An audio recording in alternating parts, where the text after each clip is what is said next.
c'est du boulot, hein, le développement personnel, puis c'est savoir se remettre en question, c'est vraiment faire sortir de soi, le meilleur de soi-même, mais c'est dur. Donc si vous souhaitez pas retomber dans des schémas répétitifs, c'est pas le moment de choisir. Si vous souhaitez pas retomber dans de la culpabilité, puis là en plus c'est déculpabilité, donc c'est au pluriel. Donc c'est même pas un sentiment de culpabilité, mais c'est faire un choix impulsif alors qu'on vous invite à ne pas choisir, mais juste à sous-peser vos options. Vous renforcer en tirant encore et toujours des leçons de votre passé.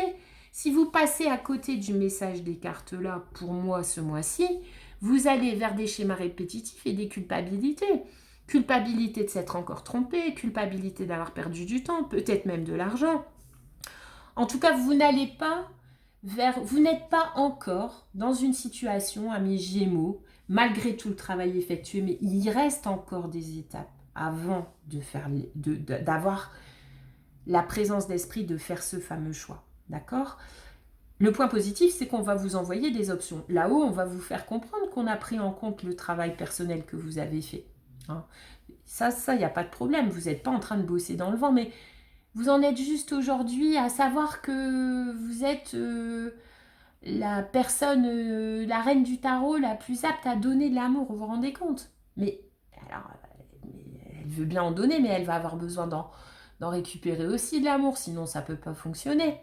Si elle n'est pas dans l'échange. Donc schéma répétitif, culpabilité, vous avez votre libre arbitre, mais en tout cas, le mois de janvier, les Gémeaux, l'heure n'est pas à l'action. Ce n'est pas le moment de choisir. C'est le moment de sous-peser vos actions et surtout, le message des cartes pour être dans l'alignement le plus juste avec qui vous êtes censé devenir en amour. Hein. Vous devez encore réfléchir à ce qui s'est passé.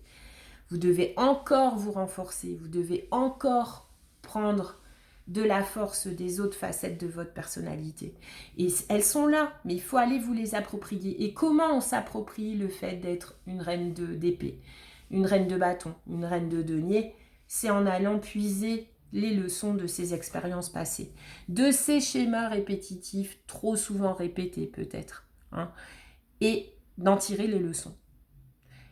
Pour le moment venu, être plutôt dans les énergies de l'impératrice, où là, vous ferez le choix le plus aligné avec ce que vous souhaitez vivre aujourd'hui dans votre vie relationnelle et sentimentale.